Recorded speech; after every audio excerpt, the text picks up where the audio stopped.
예, 하나님의 말씀 여호수아서 8장 26절부터 29절 말씀입니다. 예, 하나님의 말씀 여호수아서 8장 26절부터 29절까지 말씀입니다.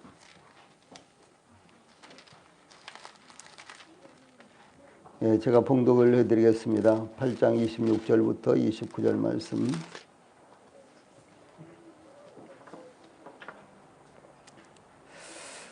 (8장 26절부터 29절) 말씀. 아이 주민들을 진멸하여 바치기까지 여호수아가 단창을 잡아든 손을 거두지 아니하였고 오직 그 성읍의 가축과 노래간 것은 여호와께서 여호수아에게 명령하신 대로 이스라엘이 탈취하였더라. 이에 여호수아가 아이를 불살라 그것으로 영원한 무더기를 만들었더니 오늘까지 황폐하였으며 그가 또 아이 왕을 저녁 때까지 나무에 달았다가 해질 때에 명령하여 그의 시체를 나무에서 내려 그 성문 어귀에 던지고 그 위에 돌로 큰 무더기를 쌓았더니 그것이 오늘까지 있더라. 아멘.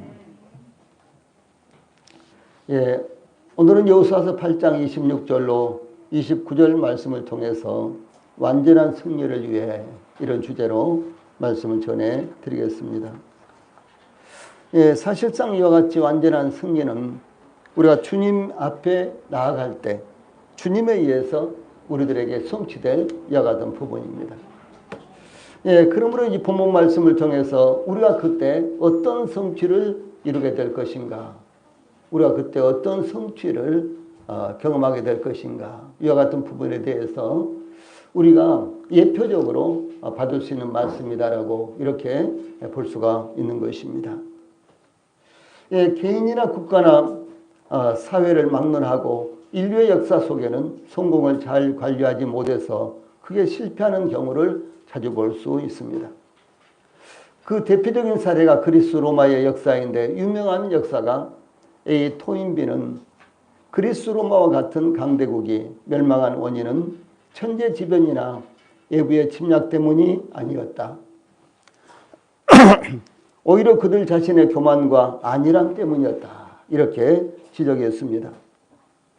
예, 성경에서는 사울 왕의 경우를 볼 수 있는데 이 사무엘이 사울에게 온 이스라엘이 사모하는 자가 누구냐? 너와 내 아버지의 온 집이 아니냐? 이렇게 하면서 사울 왕을 왕으로 임명을 했습니다. 이것은 하나님께서 그렇게 지시하신 것이었습니다. 예, 그때 사울이 뭐라고 대답했느냐? 나는 이스라엘 지파의 가장 작은 지파 베냐민 사람이 아니니까. 또 나의 가족은 베냐민 지파 모든 가족 중에 가장 미약하지 아니하니까. 당신이 어찌하여 내게 이같이 말씀하시니까. 이렇게 대답할 정도로 미약한 지파의 출신이었습니다. 실제로 미약한 지파의 출신이었습니다. 예, 하나님께서 그런데 이 사울을요, 이스라엘 왕으로 선택하셨다라고 하는 사실입니다. 예, 그런데 중요한 것이 무엇인고는 이 사울 왕은 왕이 된 후에 하나님께 온전하게 순종하지 못함으로 실패한 왕이 되어버리고 말았다라고 하는 사실입니다. 예, 그가 왕으로서 어떤 자격이 있다든가 집안이 있다든가 배경이 있다든가 그래서 왕이 된 것도 아닌데, 예, 그의 고백처럼 가장 미약한 베냐민 지파의 이와 같은 사람.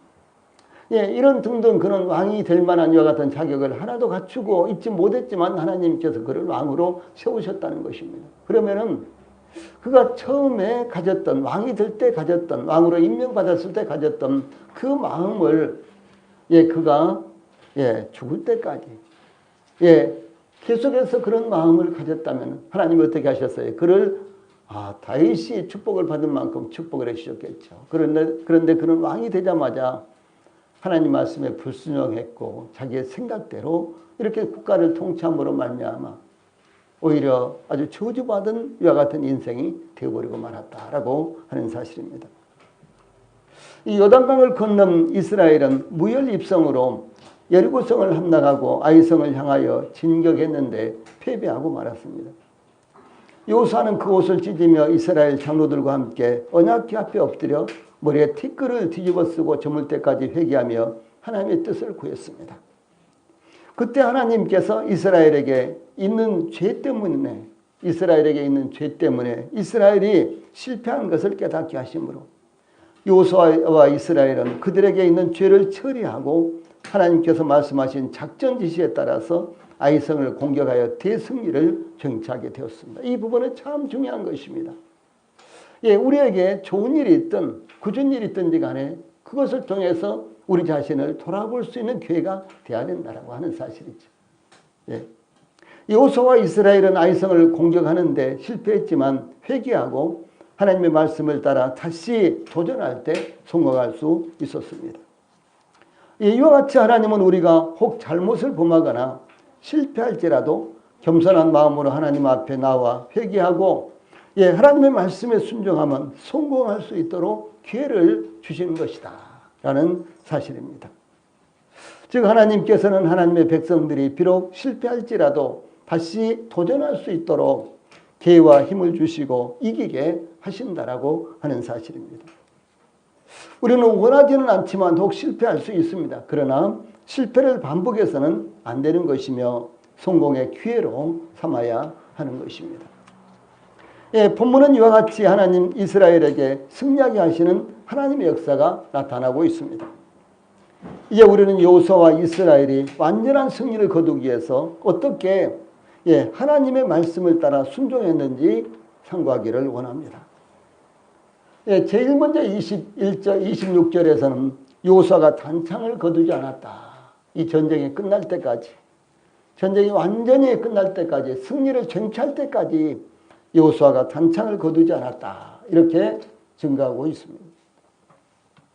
그래서 먼저 본문은 여호수아가 아이 거민을 진멸하기까지, 즉 아이성에서 완전한 승리를 하기까지 단창을 잡았던 손을 거두지 않았다는 것을 말씀하고 있습니다. 여기 26절에 보면 아이 거민을 진멸하기까지 여호수아가 단창을 잡아든 손을 거두지 아니하였고, 이 말씀은 아이성 공격으로부터 완전한 승리를 거두기까지 단창을 잡고 아이성을 가리켰던 그 손을 내리지 않았다는 것을 의미합니다. 이미 말씀드렸던 대로 여호수아가 단창을 들었다. 무엇을 의미한다 그랬어요? 우리 성도님들 기억을 하실 것입니다. 왜냐하면 서로 나누기에도 그와 같은 말씀들이 나왔기 때문에 기억할 것으로 믿습니다. 이것은 바로 기도와 하나님의 말씀을 붙들고 의지했다는 것을 의미합니다. 그런데 거기서 더 나아가 여호수아는 아이성 거민을 완전히 진멸하기까지 단창을 든 손을 끝까지 내리지 않았다는 것을 의미하는데, 즉 기도를 시작했으나 일이 이루어지는 것이 보여도 기도를 중단하지 않았으면, 혹은 기도에도 일이 이루어질 만한 기미가 보이지 않더라도 기도를 중단하지 않았다라고 하는 것입니다. 시작한 기도가 어떻게 되든지 간에 끝까지 기도를 했다라는 사실을 여기서 우리들에게 가르치고 있는 것입니다. 그러므로 본문은 일이 완전히 성취되기까지 기도를 중단해서는 안 되며 하나님의 말씀을 붙잡는 것을 중단해서는 안 된다는 것, 이것을 교훈하고 있다라고 하는 사실입니다.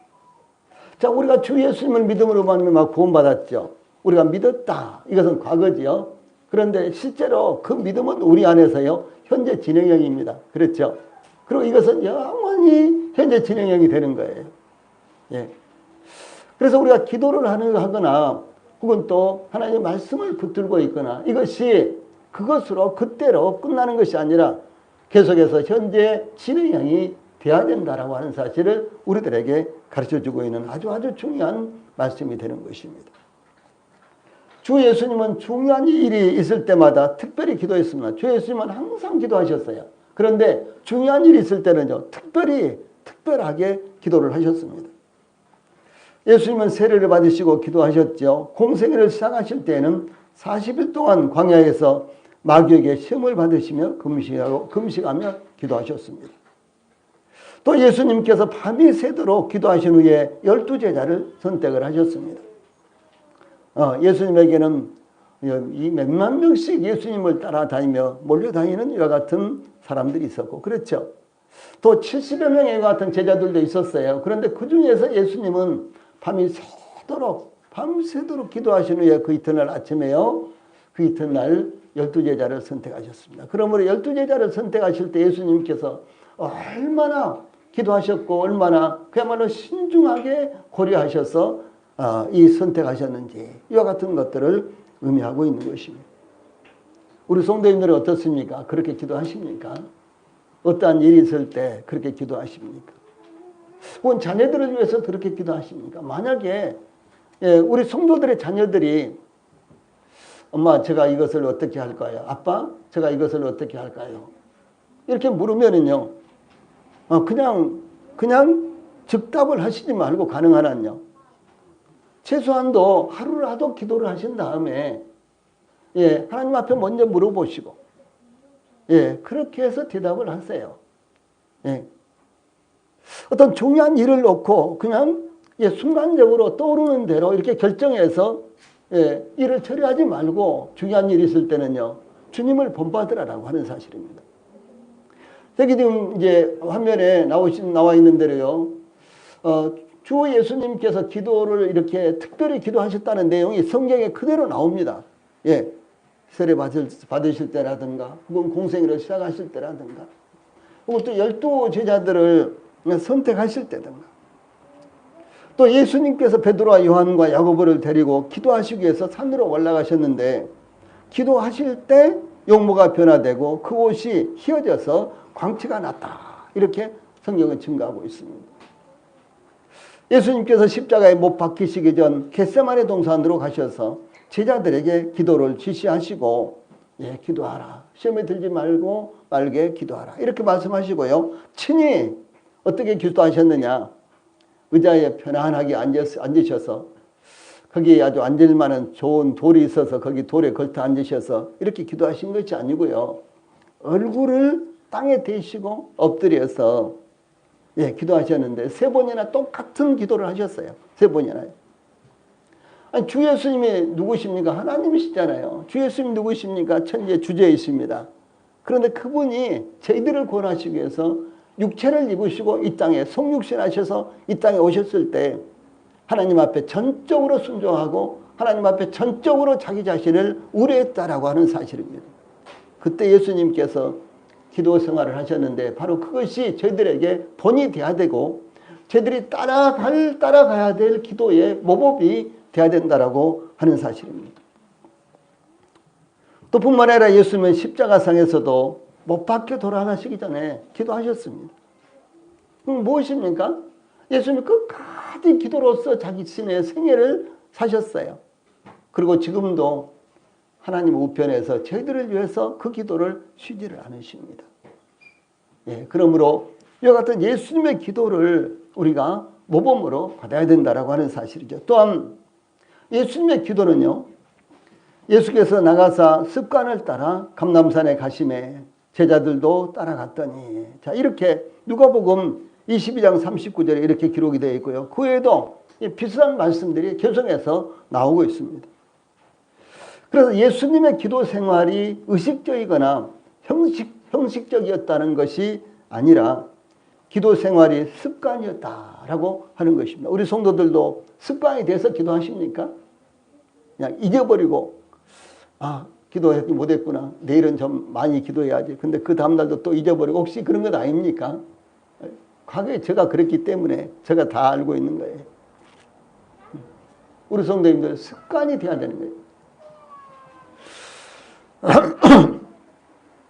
저를 아는 이제 분들과 이렇게 함께 식사를 하게 되면요. 기도를 이렇게 이 정도요. 아멘. 딱 제가 볼 때 기도하는 그 타임이 그 기간이요. 아멘. 이 정도밖에 안 되는 거예요. 그래서 제가 보다가 너무 부담이 돼가지고 함께 식사하고 그럴 때는 제가 기도할게요. 그러면서 제가 기도합니다. 보편적으로 그렇게 합니다. 기도가 형식이에요, 형식. 물론 아멘 이렇게 해도 기도 끝나고 일어나겠죠. 그런데 기도가 형식이 되면 안 되고 의식이 되면 안 된다는 거죠. 아예 그것이요. 이 경건은요. 경건은 자주 연습을 해서 그것이 훈련이 되고 내 몸에 익혀야 된다는 거예요. 그것이 습관이 돼야 된단 말이죠. 그래서 디모데에게 그랬잖아요. 경건은 이렇게 습관이 돼야 된다라고, 연습이 돼야 된다라고 이렇게 사도 바울이 가르치고 있지 않습니까? 기도 생활도 마찬가지로 이와 같죠. 습관이 되고 훈련이 돼야 된다라고 하는 사실입니다. 그래서 예수님께서는 그의 지상 생애 동안 기도를 멈추지 않았습니다. 하물며 하나님의 도우심이 절대적으로 필요한 우리에게 기도를 중단하는 것은 합당치 않다라는 사실을 우리 성도들이 아주 뼈아프게 마음이 받으셔야 되는 거예요. 그래 항상 기도하십시오. 그냥 선입감이라든가 그냥 떠오르는 생각으로 그때그때 결정하고 일을 처리하지 말고, 물론 이제 뭐 계산하고 뭐 이런 것들 있죠. 뭐 직장 생활하고 이런 것을 그때그때 처리해야 되겠죠. 그러나 주님 앞에서 내가 결정을 해야 되고 주님 앞에서 내가 대답을 해줘야 될 이와 같은 일들은요, 신중하게 기도하고 한다면은 실수 안 하실 거예요. 제일 문제가 되는 것이 말이잖아요. 우리의 말을 함부로 그냥 생각나는 대로 해버리고 그냥 떠오르는 대로 해버리고 그냥 가슴에 맺혀 있는 대로 해버리고 그것은 그리스도인의 삶이 아니에요. 그래서 먼저 우리 성도님들이요 기도하십시오. 하나님께서 여호수아에게 내 손에 잡은 단창을 들어 아이를 가리키라. 내가 이 성읍을 내 손에 넘겨주리라. 18절 초반부에 이렇게 이미 말씀하셨죠. 근데 그 말씀대로 여호수아는 그의 손에 잡은 단창을 들어 그 성읍을 가리키니 그의 손을 드는 순간에 복병이 그들의 자리에서 급히 일어나 성읍으로 달려가 들어가고 점령하고 들어가서 점령하고 달려 들어가서 점령하고 온 성읍에 불을 놓았더라. 이렇게 증가하고 있죠. 이어서 이제 26절 우리가 지금 보고 있는 본문 26절에 아이 주민들을 진멸하여 바칠 때까지 여호수아가 단창을 잡아둔 손을 거두지 아니하였고 라고 말씀하고 있는 것입니다. 자, 이 여호수아가 단창을 든 이 손요. 여호수아가 단창을 든 손을 높이 들어서 아이성을 가리켰다는 것은 이미 말씀드린 대로요. 기도와 말씀을 의미합니다. 오늘 또 제가 새로운 것들을 하나 말씀을 드리려고 하는 거예요. 근데 이것은 무엇이냐? 이것은 이스라엘이 공격하고 있는 아이성에 대한 이 집중력을 의미합니다. 계속해서 그 전쟁이 끝날 때까지 단창을 든 손을 그 아이성을 가리키고 있는 그 손을요 내리지 않았어요. 무엇을 말하는 것은 집중력을 말하는 것입니다.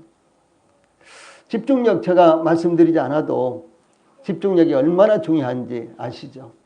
기도할 때도 집중력이 필요하고 우리 성도님들 기도만 시작하면 엉뚱한 생각이 나고 그러지 않습니까? 또 엉뚱한 생각을요 마귀가 집어넣는 거예요. 그럴 때는 하나님 앞에 기도하세요. 하나님 제가 기도에 집중하게 해주십시오. 그러면 하나님이 해주세요. 저도 수도 없이 심지어요 상상도 할 수 없는 사탄 마귀의 도전이 일어나곤 합니다. 도저히 혼란스러워서 기도가 더 이상 나아가지 못할 한마디도 더 나아가지 못할 정도로요 사탄이 저 마음에 가장 이렇게 이상한 것들을 보여주시고 그래서 더 기도가 진행되지 못하더라고요. 이렇게 막을 때가 많습니다.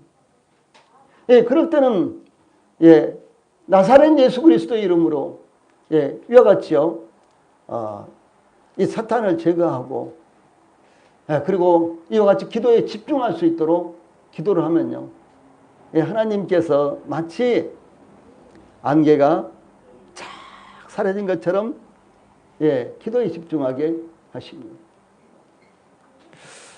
제가 한 12시간 이상 동안 그 머리에 제대로 이렇게 테이프가 안 돌아가서 같은 말만 반복할 때 있었죠.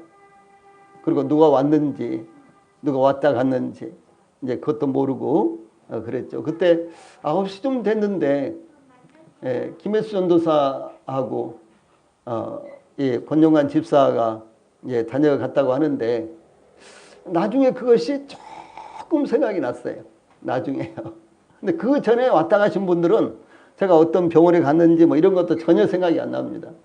근데 이제 그 뒤에 이제 왔다 가신 다음에 조금 지나서 마치 안개가 산에 이렇게 산에 안개가 쫙 끼었다가 안개가 쫙 이렇게 사라지지 않습니까? 그런 것처럼 이 생각이요 선명하게 쫙 들어오더라고요. 선명하게.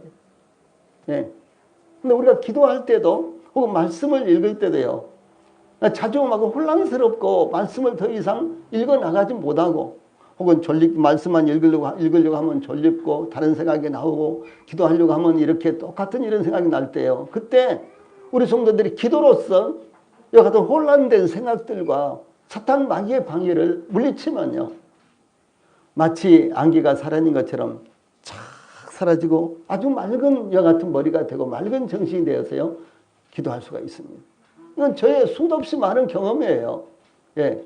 우리 성도님들도 그런 경험을 하시라는 거죠. 예. 그러면서 더더욱 집중적으로 기도할 수 있고 그렇게 되는 것이죠. 예. 그래서 이 말씀은요. 내 손에 잡은 단창을 들어 아이를 가르치라. 이렇게 말씀하실 때 예. 이것은 이 아이성의 정복에 대한 집중력이 흔들리지 않도록 하기 위한 것이다라는 거죠. 그 집중력은 아이성을 정복하고 완전한 승리를 얻을 때까지 계속되었습니다. 이 집중력이 아이성을 정복하고 완전한 승리를 얻을 때까지 만약 흐트러졌다면 끝에 가서 아이성 공격이 또다시 실패하게 되겠죠. 그래서 이 단창을 든 손을 아이성을 가리키고 단창을 손에 들고요. 아이성을 가리키고 있는데 그 아이성이 완전히 진멸될 때까지 아이성에서 완전한 승리를 얻을 때까지 그 손을 내리지 않았다. 그래서 그 아이성을 끝까지 가리키고 있었다라고 하는 것입니다. 이와 같이 우리에게도 교회적으로 혹은 개인적으로 분명한 목표가 있습니다. 우리의 개인적인 목표는 우리가 하나님의 백성으로서 하나님의 영광을 나타내는 것입니다. 또 교회적으로는 성령님께서 역사하심으로 빛과 소금으로의 역할을 온전히 감당할 수 있는 그리스도의 공동체를 만드는 것입니다. 이와 같은 영적인 목표를 잊어서는 우리 성도들이 잊어서는 안 되는 것입니다. 주 예수님께서는 마태복음 6장 33절에 너희는 먼저 그의 나라와 그의 의를 구하라. 그리하면 이 모든 것을 너희에게 더하시라. 이렇게 말씀하셨죠. 그래서 우리 그리스도인들이 해야 될 아주 핵심적이고 중점적인 것, 중요한 것, 거기서 흔들리면 안 된다. 그 목표에서, 여기서 흔들리면, 그 집중력이 흔들리면 안 된다. 이것을 말하는 것입니다. 그래서 하나님의 나라와 하나님의 의를 구하는 것이 우리의 흔들릴 수 없는 목표다라고 하는 사실입니다. 그러므로 사도 바울은 빌립보서 3장 13절로 14절에서요. 자, 위에 있는 박스의 말씀 같이 읽어봅시다. 시작. 형제들아 나는 아직 내가 잡은 줄로 여기지 아니하고 오직 한 일 즉 뒤에 있는 것은 잊어버리고 앞에 있는 것을 잡으려고 표대를 향하여 그리스도 예수 안에서 하나님이 위에서 부르신 부름의 상을 위하여 달려가노라. 이렇게 증거하고 있습니다. 우리도 지난 과거가 지난 과거가요. 생각하고 싶은 것이든 혹은 잊고 싶은 것이든 과거에 얽매이지 말고 과거는 잊어버리고 앞을 향해서 나가야 되는 것입니다. 우리에게는 하나님께서 우리에게 주신 표대가 있습니다. 그 표대는 하늘에 있는 것이며 우리 주님 예수님이 우리의 표대입니다. 그 표대에서 우리를 위해서 부름의 상을 예비하고 기다리신 분 바로 그분이 예수님이세요. 그러므로 여호수아가 아이성을 함락하고 완전한 승리를 정치할 때까지 아이성을 가리키는 단창을 든 손을 내려놓지 않았듯이 우리도 우리의 영원한 이 표대이신 주 예수님 앞에 설 때까지 우리 손과 마음에 가진 기도와 말씀의 단창을 내려놓지 말아야 되는 것입니다. 이 과거의 삶에서 이 과거에 얽매이는 삶에서 벗어나야 참된 자유를 얻는 것입니다. 이 말씀은 참 중요한 것입니다. 우리 성도들이 좋은 일이든지 좋지 못한 일이든지요. 과거에 얽매여 있으면은 참된 자유의 삶을 절대로 살 수가 없습니다. 그래서 과거는 과거로, 과거는 하나의 경험으로, 이렇게 과거는요, 과거로 돌려버리고 미래를 바라봐야만 우리 성도들이 그리스도 안에서 참된 자유를 얻을 수가 있는 것입니다. 사도 바울은 운동장에서 다름질하는 자들이 다 달릴지라도 오직 상을 받는 사람은 한 사람인 줄 너희가 알지 못하느냐. 너희도 상을 받도록 이와 같이 다름질하라. 이렇게 교훈을 했는데 여기에 다름질하라 라는 말씀이요. 목표에 이를 때까지 계속해서 달려가라 라고 하는 현재 진행형 명령형입니다. 계속해서 달려가라. 예, 주 예수님을 만날 때까지, 주 예수님 우리의 목표니까 주 예수님을 만날 그때까지 우리가 계속해서 달려가야 된다. 예, 방향을 잃어버린 것처럼 이렇게 하지 말고, 목표를 잃어버린 것처럼 이렇게 하지 말고 우리가 그 목표에 집중해서요 계속해서 달려가라 이렇게 말씀하고 있습니다. 예, 이와 같이 사도 바울은 그러므로 나는 다름질하기를 향방 없는 것 같이 아니하고 싸우기를 허공을 치는 것 같이 아니하며 내가 내 몸을 쳐 복종하게 하면 내가 남에게 전파한 후에 자신이 도리어 버림을 당할까 두려워하미로라 이렇게 증가하고 있습니다. 자, 이 권투 이제 복싱 경기를 하는데 한 사람은 발을 수도 없이 많이 뻗는데요 하나도 안 맞는 거예요. 다 빗나가는 거예요. 근데 다른 선수는, 다른 이제 상대는요, 예, 계속 피하다가 한 방 딱 때렸는데 정통으로 맞아가지고 KO가 될 수가 있는 거예요. 그래, 아무리 시도를 해도 하나도 맞지 않으면 그건 힘만 빠지는 일입니다. 우리 성도들이 여기 사도 바울이 이랬다는 거예요. 자기는 향방을 잃은 것처럼 하지 아니하고 목표를 잃은 것처럼 하지 아니하고 오직 집중해서요, 예, 하나님께서 자기에게 주신 그 사명을 위해서 달려갔다 이렇게 고백하고 있습니다. 그래서 사도 바울도 목표를 향해 단창을 든 손을 내려놓지 않고 계속해서 달려간다고 고백한 것입니다. 예, 그러므로 우리도 우리 손을 내려놓지 말고 우리의 표대를 향해서 우리가 그 표대에 이를 때까지, 도착할 때까지 계속해서 기도와 말씀에 손을 들고 목표를 향해 달려가야 된다라는 것을 우리 성도들이 잊지 않기 바랍니다. 하면 여기 27절에는 이 완전한 승리를 위해서 전리품들을 어떻게 처리했는가라는 것이 나타나고 있습니다. 이 오소와 이스라엘 군사들은 아이성을 완전히 점령을 했는데 이 아이성 전투에서 이스라엘이 죽인 사람에 대해서 그날의 아이 사람의 전부가 죽었으니 남녀가 1만 2천이라 25절에 이렇게 증가하고 있습니다. 이것은 하나님께서 지시하신 말씀대로 아이성을 공격하여 승리하였는데 완전한 승리를 위해 승리로 말미암아 얻은 것을 어떻게 관리해야 하는가 아주 중요한 교훈이 여기 나타나 있습니다. 예, 승리한 후에 그것을 어떻게 관리를 할 것인가. 어떤 분들은 그냥 죽자 살자 선거를 치르느라고 애를 쓰고 간신히 이겼는데 그런데 딱 선거에 이긴 다음부터는 주민들 뭐 뒤돌아보지도 않고 좋지 않은 소문만 이렇게 풍깁니다. 그럼 어떻게 합니까? 어떤 사람은 중간에 의원직을 내려놓기도 하고 어떤 사람은 그 다음에 또 똑같이 그렇게 열심히 하지만 주민들이 안 찍어주는 거예요. 뭐 안 되죠. 그래서 지금 그런 사례들이 얼마나 많이 있습니까? 옛날에는 다 국회의원들, 뭐 의원들이 다 그랬어요. 근데 요즘은 보면은 저 같은 경우는 요즘은 보면은요 국회의원들이 이 4년 동안 4년 동안 계속해서 메시지 보냅니다. 뭐 국회에서 이런 일을 했습니다. 지금은 주민들을 위해서 이렇게 하고 있습니다. 이렇게 메시지가 오고 또 심지어 그 시의원, 구의원들까지도요 계속해서 메시지가 옵니다. 이번에 대통령 선거 하느라고 참 수고했다고 계속 또 뭐 메시지가 왔어요. 그래서 참 수고들 많이 했습니다. 그렇게 제가 몇 번 올렸더니 그냥 감사해가지고 또 메시지를 마구 이렇게 보냈더라고요. 지금은 그렇게 관리를 하지 않으면 안 되는 거예요. 예. 이것은 무엇을 말하는 것입니까? 승리 후에 어떻게 할 것인가. 어떤 측면에서요. 우리가 구원받은 다음에 어떻게 할 것인가. 이런 말씀도 되고 예, 우리가 기도했는데 기도가 응답됐는데 그 다음에는 우리가 어떻게 할 것인가. 이런 의미도 되는 것입니다. 그러므로 이 부분이 또 우리들에게요. 참 중요한 것입니다. 그래서 이제 전리품, 즉 노예품에 대해서 여기 27절에서 오직 그 성읍의 가축과 노래간 것은 여호와께서 여호수아에게 명하신 대로 이스라엘이 탈취하였더라. 이렇게 이제 증가하고 있습니다.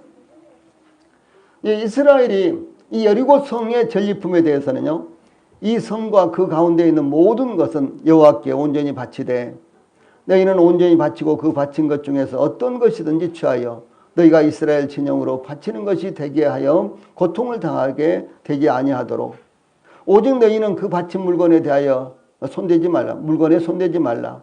은금과 동철 기구들은 다 여호와께 구별될 것이니 그것을 여호와의 곳간에 드릴지니라. 여호수아서 6장 17, 19절에 이렇게 지시를 한 말씀이 나옵니다.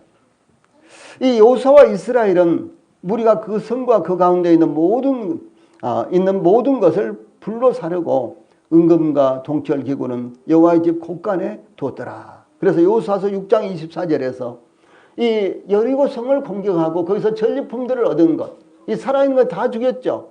근데 금은 동철 이런 전리품들을 어떻게 처리했는가가 여기 여호수아서 6장 24절에 나옵니다. 그런데 이 아이성을 점령할 때에는 하나님께서 이스라엘에게 2절에 오직 거기서 탈취할 물건과 가축은 스스로 가지라 이렇게 말씀하셨죠. 이 여리고성 공격 때와 공격 작전도 여리고성 공격 때와 이 공격 작전도 달랐고 전리품을 처리하는 것도 달랐습니다. 그런데 이와 같이 하나님은 때와 상황에 따라서 각각 알맞게 인도하시는 분이십니다. 즉 모든 싸움의 작전과 전리품을 처리하는 일이 하나님 앞에서요 일괄적이지 않다는 거죠. 일괄적이다 그것은 그렇게 말한다면요 그것은 하나님께서 각각 말씀하신 대로 하는 것이 일괄적이고요. 그것을 처리하는 이와 같은 기준들 또 싸움을 하는 작전들 이와 같은 것들은 똑같지 않고 하나님께서 매 작전마다 매 사건마다 다르게 말씀하셨다라고 하는 것입니다.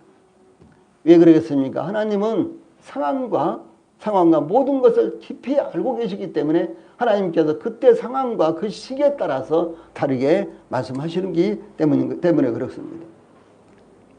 그러므로 여호수아와 이스라엘 군사들은 하나님의 지시하신 말씀이 무엇인지 하나님 말씀을 잘 들을 뿐만 아니라 잘 분별하여 말씀에 따라 싸울 때 승리를 했고 또 승리한 후에도 하나님의 말씀에 따라 순종을 했습니다. 이 전쟁의 승패는 하나님께 있기 때문에 하나님의 말씀에 따라서 순종할 때 이스라엘은 승리할 수가 있었습니다. 가버나움에서 어떤 백부장이 예수님께 나와서 자신의 하인이 중풍병으로 몹시 괴로워한다고 말씀을 드렸습니다. 그때 예수님께서 내가 가서 고쳐주리라 이렇게 말씀하시자 이 백부장은 주여 내 집에 들어오심을 나는 감당하지 못하겠사오니 다만 말씀으로만 하옵소서. 그럼 내 하인이 낫게 싸움나이다. 나도 남의 수하에 있는 사람이요 내 아래에도 군사가 있으니 이더러 가라 하면 가고 저더러 오라 하면 오고 내 종도로 이것을 하라 하면 하더이다. 이렇게 말씀드리자 예수님께서 들으시고 아주 놀랍게 여기시며 예수님을 따라오는 이와 같은 자들에게 내가 진실로 너희에게 이르노니 이스라엘 중 아무에게도 이만한 믿음을 보지 못하였노라. 마태복음 8장 10절에 이렇게 말씀하신 것이 나타납니다.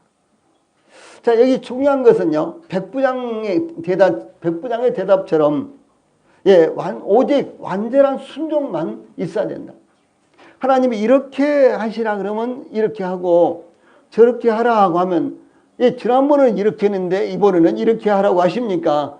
이렇게 반문하는 것이 아니라 이의를 품는 것이 아니라 이렇게 하라면 이렇게 하고 또 저렇게 하라면 저렇게 하고 사건마다 때마다 하나님께서 지시하신 말씀대로 해야 된다라고 하는 사실입니다. 우리가 잘 아는 사실대로 러시아가 우크라이나를 침략하면서 2, 3일이면 우크라이나의 수도 키우를 점령할 것으로 예상을 했습니다. 그러나 우크라이나 국민들의 결사항쟁으로 인해서 키우를 약 30km 앞두고 더 이상 진전하지 못하고 있는데 지금 엄청난 공방이 이루어지고 있고요. 그리고 발표된 것만 해도 1000여 명 이상의 민간인들이 지금 죽음을 당하고 있습니다.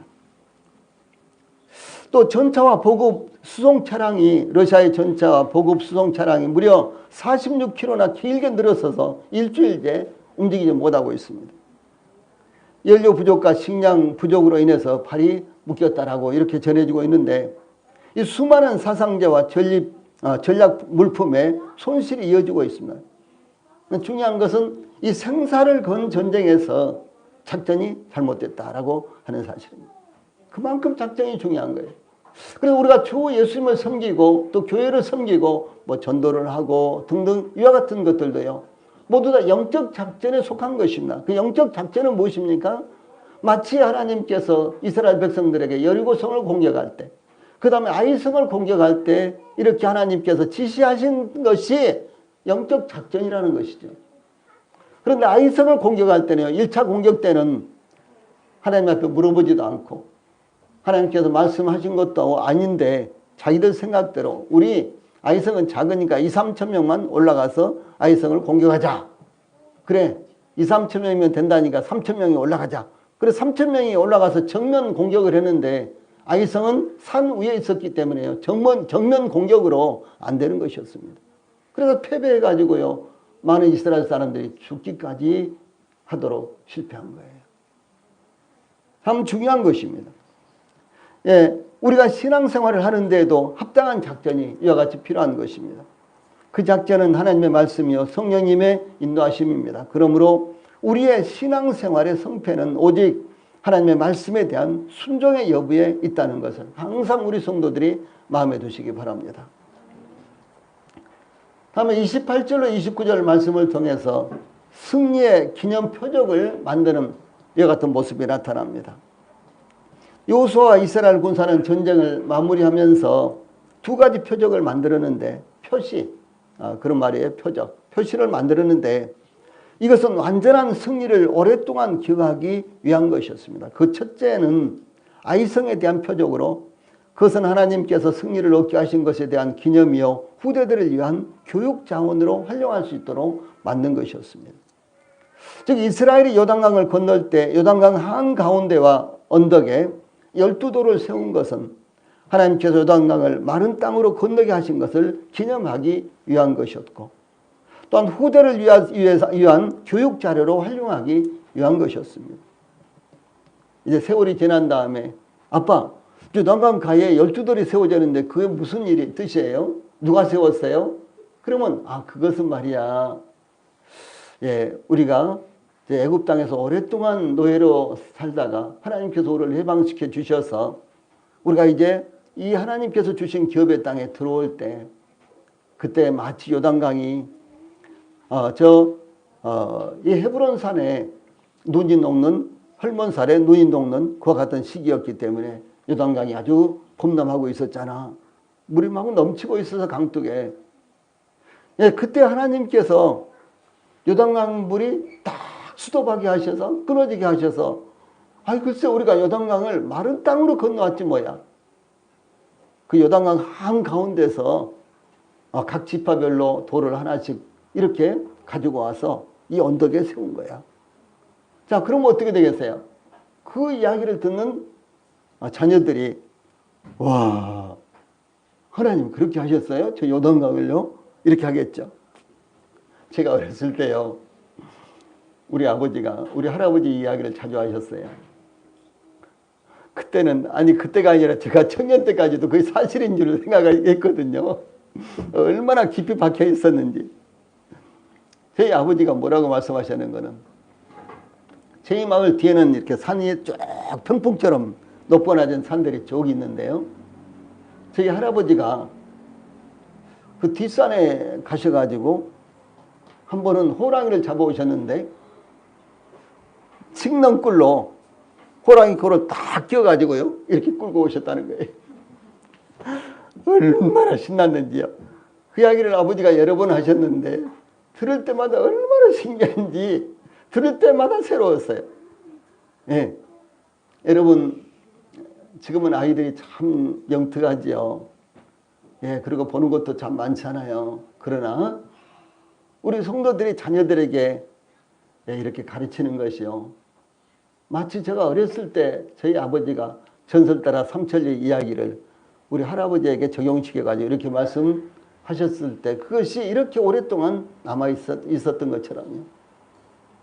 그것뿐이 아니에요. 저희 아버지가 참 지내놓고 보면은요, 참 거짓말 정말 많이 하셨어요.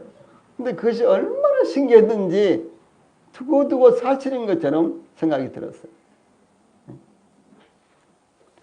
이야기를 했으니까 한 번 더 할게요. 옛날엔 겨울에 참 많이 추웠잖아요.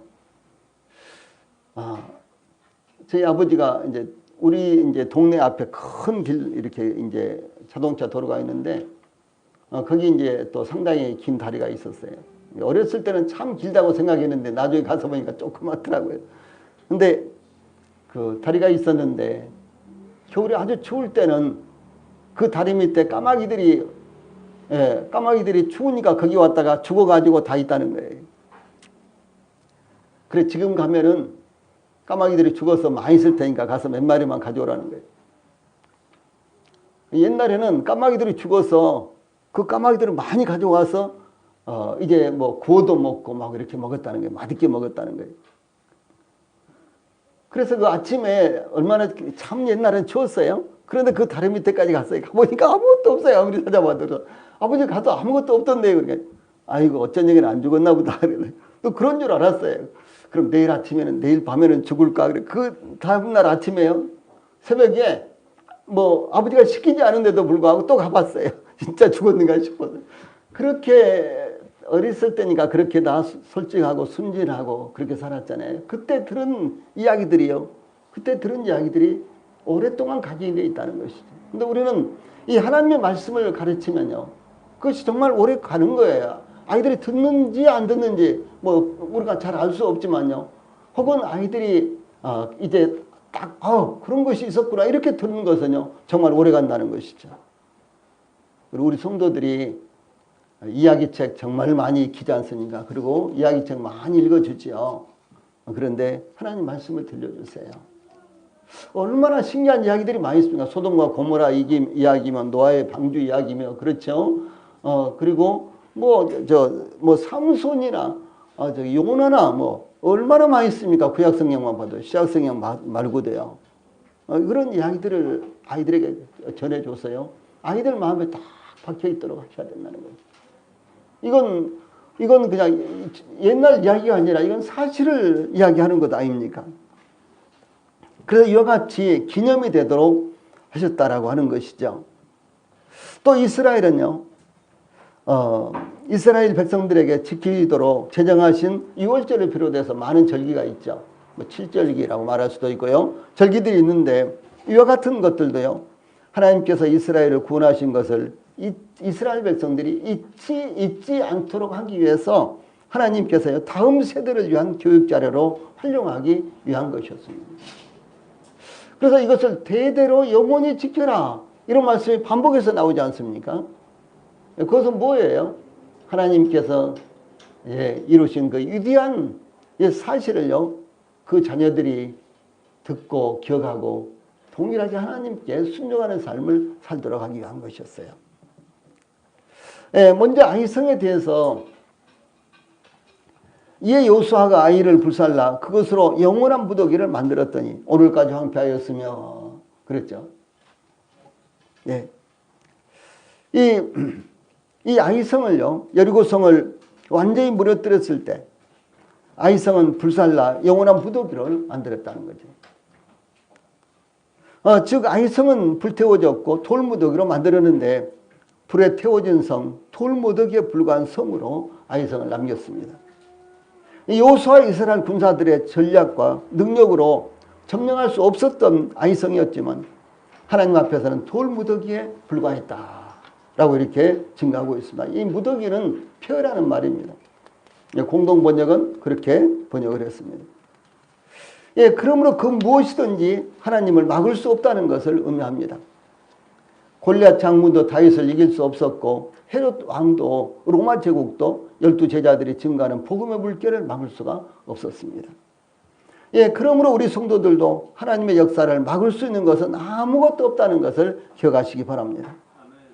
특히 시편 기자는 인생에 대해서요, 시편 39편 5절에 주께서 나의 날을 손넓이만큼 되게 하시매 나의 일생의 주의 앞에는 없는 것 같사오니 사람마다 그 든든히 선 때도 진실로 허사뿐이다. 이것이 인생의 실상이에요. 절대로 하나님을 거스를 수 없는 것입니다. 둘째로 그가 또 아이왕을 저녁 때까지 나무에 달았다가 해질 때에 명하여 그 시체를 나무에 내려 그 성문 어귀에 던지고 그 위에 돌로 큰 무더기를 쌓았더니 그것이 오늘까지 있더라. 이런 말씀대로 사로잡은 아이성 왕에 대해서 어떻게 처리했는지에 대해서 증거하고 있습니다. 사사기를 이 여호수아를 누가 썼을까? 거의 대부분 다 여호수아가 쓰고요. 그 다음에 나머지 부분은 뭐 사무엘이 썼다 등등 뭐 이렇게 전해지고 있습니다. 뒤에 부분 그 첨가된 부분은 사무엘이 썼다 이렇게 전해지고 있는데 여기 오늘까지라는 말은 그것이 후대까지 계속해서 남아서 그 후대에도 교육 자료로 활용되고 영적 교육 자료로 활용되고 있었다라고 하는 사실을 증거하고 있는 것입니다. 그래서 아이성 왕을 나무에 달았다가 성문 어귀에 던지고 돌무더기를 만들었다는 것입니다. 이 아이성 왕을 이와 같이 처리한 것은 단순히 이스라엘 군사들의 적개심을 만족시키기 위한 것이 아니라 우상의 소굴인 가나안 왕에 대한 하나님의 공의로운 심판을 집행했다라는 것을 의미하고 이것이 바로 최후의 심판에서 어떻게 승리와 패배가 이루어질 것인가를 예표하는 사건이 되었다라고 하는 사실입니다. 나무에 달았다가는 나무에 매달아 사형을 집행하는 방법으로 저주받은 자였다라고 하는 것을 의미합니다. 율법에서 나무에 달린 자는 하나님께 저주를 받았음이니라. 이렇게 신명기 21장 23절에서 증거하고 있죠. 그러므로 주 예수님에 대해서 갈라디아서 3장 13절에서 그리스도께서 우리를 위하여 저주를 받은 바 되사 율법의 저주에서 우리를 속량하셨으니 기록된 바 나무에 달린 자마다 저주 아래 있는 자라 하였습니다. 이것이 신명기 21장 23절 말씀이 주 예수님에게 이렇게 적용되는 것입니다.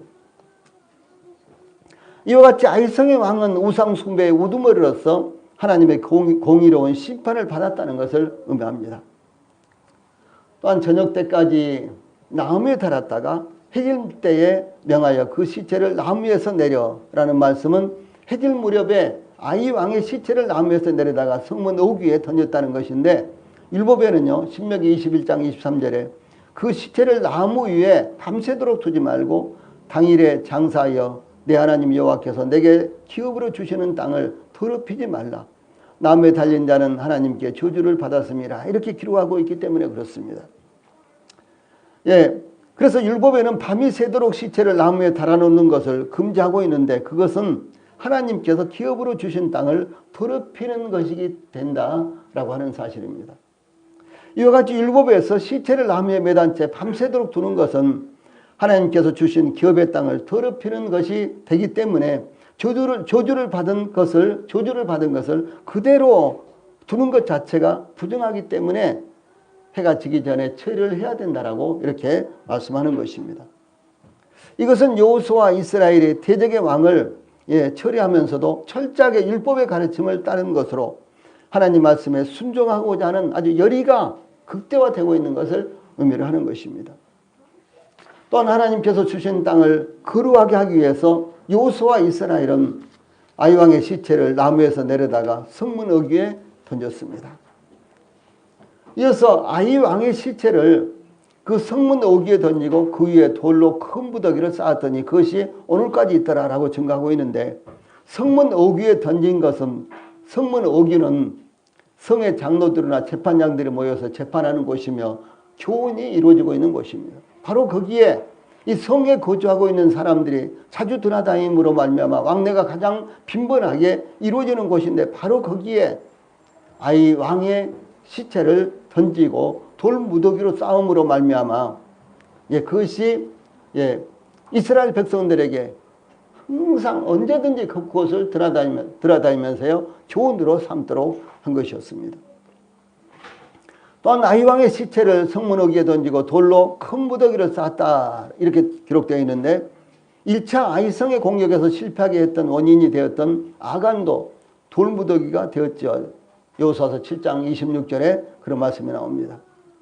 그러므로 이것은 다음 세대까지 두고두고 남겨진 치욕과 경고가 될 것을 의미하는 것입니다.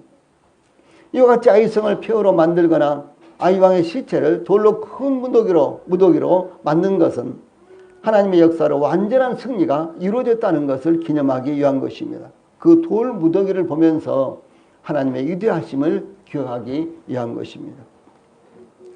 우리는 하나님의 말씀인 성경을 보면서 하나님의 위대하심을 보고 있습니다. 예, 우리가 성경을 읽으면서 가장 초점을 모아야 될 것이 무엇입니까? 예, 구약 성경에서는 예수 그리스도를 어떻게 묘사하고 있는가? 신약 성경에서는 예수 그리스도를 어떻게 표현하고 있는가? 이것이에요. 예, 구약 성경에서는 하나님의 위대하심을 어떻게 증거하고 있는가? 신약 성경에서는 역시 하나님의 위대하심을 어떻게 증거하고 있는가? 이것이 핵심이 돼야 되는 거예요. 성경을 나는 몇 번 읽었다 그러면서 예수님을 한 번도 보지 못했다면요. 하나님의 위대하심을 한 번도 보지 못했다면 뭐예요? 아무런 의미가 없는 것입니다. 요한복음 3장 16절 단 한 구절만을 읽더라도 거기에서 하나님이 얼마나 위대하신 분이신가, 예수님이 어떤 분으로 나타나고 있는가를 우리가 발견하게 된다면 구원받는 것 아닙니까? 그렇죠. 복음을 깨닫는 것이죠. 이것이 중요하다는 것이죠. 우리는 하나님의 말씀인 성경을 보면서 이와 같이 하나님의 위대하심을 보고 있습니다. 또한 우리는 교회를 보면서, 사랑하는 성도들을 보면서 하나님께서 얼마나 위대하신지를 보는 것입니다. 성경뿐만 아니라 교회를 보면서도, 교회는 그의 몸이니 그랬잖아요. 만물을 충만케 하시는 자의 충만이라 그랬습니다. 그래서 교회를 보면서도 하나님의 위대하심을 볼 수 있어야 되고, 예수 그리스도를 볼 수 있어야 되고, 그리고 변변치 않은 우리 성도들 서로를 보면서도요, 하나님의 위대하심을 봐야 되는 거예요. 왜냐하면 우리가 변변치 않으니까 더 하나님의 그 놀라우심이 나타난단 말이에요. 우리가 아주 위대한 사람들이라면은 별로 나타날 것도 없어요. 그렇죠? 예, 그게 참 중요한 것입니다. 이뿐만 아니라 하나님의 복음을 증거함과 섬기고 봉사하는 것을 통해서 하나님의 위대하심을 봐야 되는 것입니다. 그러므로 우리도 폐허가 된 아이성과 큰 돌무더기가 된 아이왕의 모습을 보면서 우리를 구원하시고 영원한 기업을 예비하신 하나님의 위대하심을 볼 수 있게 되기를 바랍니다. 찬송 부르시겠습니다.